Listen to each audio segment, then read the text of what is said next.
Hi hello welcome to eagle media works.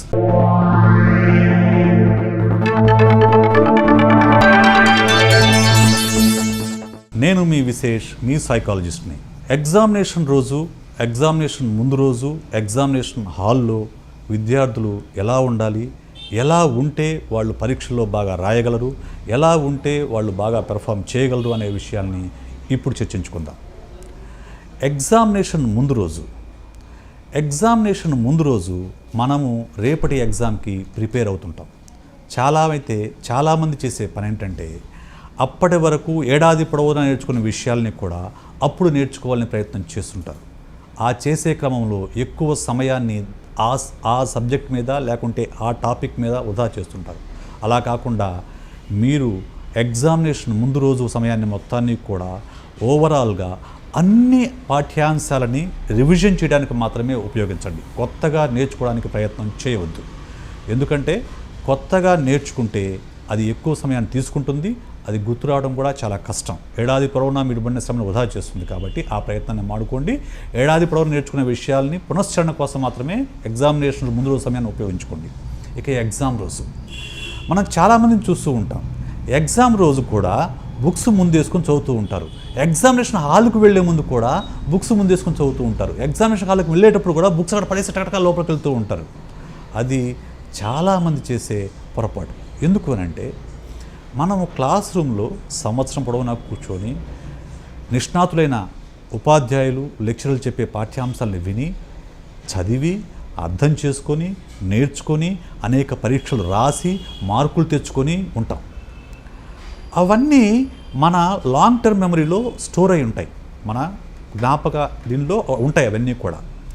ఇప్పుడు మీరు కొత్తగా నేర్చుకునే విషయం ఏమవుతుంది? ఇప్పుడు కొత్తగా ఏదో కొత్త విషయం మీకు తెలుస్తుంది, ఇది ఇంతవరకు నేను నేర్చుకోలేదు, ఈరోజు నేర్చుకోవాలనుకుంటారు.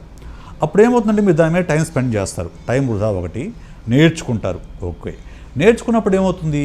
మీరు ఇప్పటి వరకు నేర్చుకున్నది మొత్తం ఏడాది నేర్చుకున్నది ఇక్కడ ఉంటే, కొత్తగా నేర్చుకున్నది దీనిపైన ఒక కప్పులు, ఒక పొరలాగా ఏర్పడుతుంది.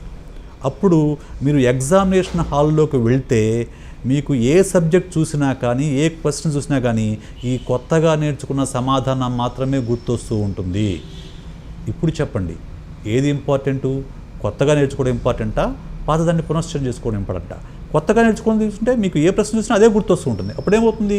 ఏడాది పొడవు నేర్చుకునేది వృధా అవుతుంది. కాబట్టి ఆ ప్రయత్నం మానండి.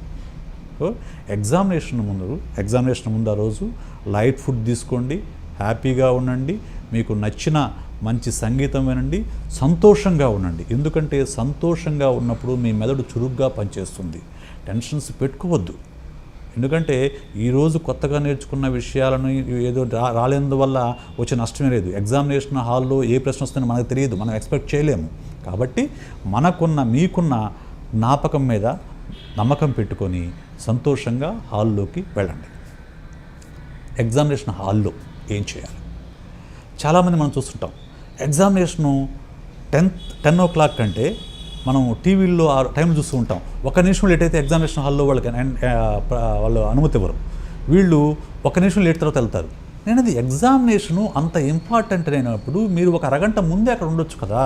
మనకు తెలుసు, రూల్స్ అండ్ రెగ్యులేషన్స్ తెలుసు, ఒక అరగంట ముందే అక్కడ ఉండండి. ఎందుకు అని అంటే not only for that rule, ఎప్పుడైతే మనం ఎగ్జామినేషన్ హాల్కి లేకుంటే ఎగ్జామినేషన్ జరిగే ప్రాంతానికి వెళ్తామో దాని పట్ల మనకు ఒక అనుకూలత ఏర్పడుతుంది. అంటే కొత్త ప్రదేశంకి వెళ్తే ఉండే బెరుకు పోయి ఈ ప్రదేశం మనకు అనుకూలమైనది అనే ఒక ఫీలింగ్ మన మనసులో ఏర్పడుతుంది, మనకు అలవాటైపోతుంది. అలాగే ఎగ్జామినేషన్ 9:30కి అయితే మీరు 9:20కి అంతా మీరు హాల్లోకి వెళ్ళి మీ ప్లేస్లో మీరు కూర్చున్నప్పుడు ఏమవుతుంది? Yes, its my place, its నా సీటు అనే ఒక భావన ఏర్పడుతుంది. మీకు ఒక కాన్ఫిడెన్స్ డెవలప్ అవుతుంది. అలా కాకుండా లాస్ట్ మినిట్లో పరిగెత్తుకుంటూ వెళ్ళి కూర్చుని అనుకోండి, ఒక ఆయాసము, ఆతృత, యాంగ్జైటీ మీలో ఉంటాయి. కాబట్టి మీరు ముందే వెళ్ళండి, ఒక 10 నిమిషాలు వెళ్ళి కూర్చొని కళ్ళు మూసుకొని ప్రశాంతంగా గాలి పీల్చుకుంటూ ఒక 10 దీర్ఘ శ్వాసలు గాలి పీల్చుకుని వదలండి. అప్పుడు మీరు ఒక రిలాక్స్డ్ స్టేట్లోకి ఎంటర్ అవుతాడు, ఒక ఆల్ఫా స్టేట్లోకి ఎంటర్ అవుతాడు. మీకు examination paper చేతికిస్తారు, question paper.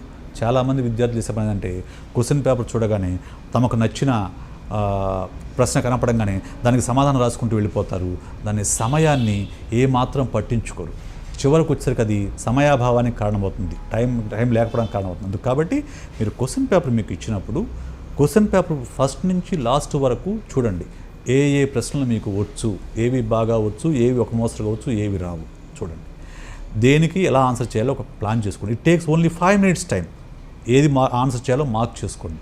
Mark చేసిన తర్వాత మీకు ఉన్న వాటిలో బెస్ట్ ఆన్సర్ ఉన్న దాన్ని ముందు ప్రజెంట్ చేయండి. ఎందుకంటే first impression is the best impression. అది మనుషులు కలిసినప్పుడు కానివ్వండి, మీ పరీక్ష పేపర్ రుద్దేటప్పుడు కానివ్వండి.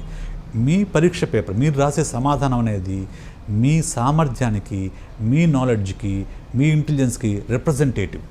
మీ పరీక్ష పేపర్ చూడగానే ఎవాల్యుయేటర్కి ఈ విద్యార్థి బాగా చదివాడు, బాగా రాశాడు, బాగా ప్రజెంట్ చేసిన ఫీలింగ్ మీరు ఫస్ట్ 2-3 పేజీలు కల్పించగలిగితే ఆ ఎఫెక్ట్ అనేది ఆ తరువాత పేజీలోకి ట్రాన్స్ఫర్ అవుతుంది. అలా కాకుండా ఫస్ట్ పేజీలోనే కొట్టివేతలు, రాతలు ఇట్లా కిందిగా ఉందనుకోండి, ఆ ఎఫెక్ట్ మళ్ళీ మీ తర్వాత మీరు ఎంత బాగా రాసినా కానీ అది ఉండదు. కాబట్టి ఫస్ట్ 2-3 పేజెస్ నీట్గా అందంగా ప్రజెంట్ చేయండి. ప్రజెంట్ చేసిన తర్వాత ఒక ప్రశ్న తర్వాత ఒక ప్రశ్నని బాగా చదవండి. కొన్ని ప్రశ్నలు ట్రిక్కీగా ఉంటాయి. అంటే వాళ్ళు డిస్క్రైబ్ అనో, ఎక్స్ప్లెయిన్ అనో, ఎక్స్పాండ్ అనో, లేకుంటే ట్రిక్కీగా అడుగుతారు. ఆ ప్రశ్న చదివి అర్థం చేసుకొని ఒకే సమాధానాన్ని రకరకాలుగా ప్రజెంట్ చేయొచ్చు. ఎక్స్ప్లెయిన్ అప్పుడు ఒక రకంగా ప్రజెంట్ చేస్తాము, డిస్క్రైబ్ అప్పుడు ఒక రకంగా ప్రజెంట్ చేస్తాము, డిస్కస్ అన్నప్పుడు ఇంకో రకంగా ప్రజెంట్ చేస్తాము. ఈ విషయాన్ని గుర్తించండి.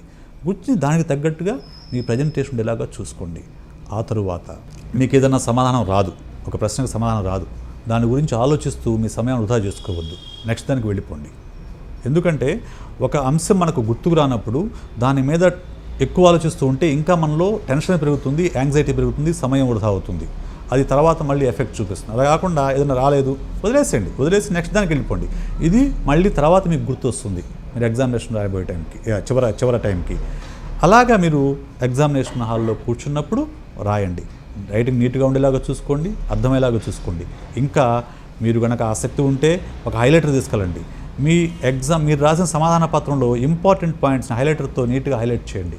అంటే ఏం చేస్తున్నారు మీరు, మీ ప్రశ్నపత్రం, మీ సమాధాన పత్రం ముందే ఎవాల్యుయేట్ చేసే ఎవాల్యుయేటర్కి మీరు ముందే కొన్ని టిప్స్ అందిస్తున్నారు. ఇదిగో నేను ఈ ఆన్సర్ ఇది చేశాను, ఈ పాయింట్ కవర్ చేశాను, ఈ పాయింట్ కవర్ చేశాను మీరు చూపిస్తున్నారు. అప్పుడు అంటే ఏం చేస్తున్నారు, అతని పనిని మీరు సులువు చేస్తున్నారు.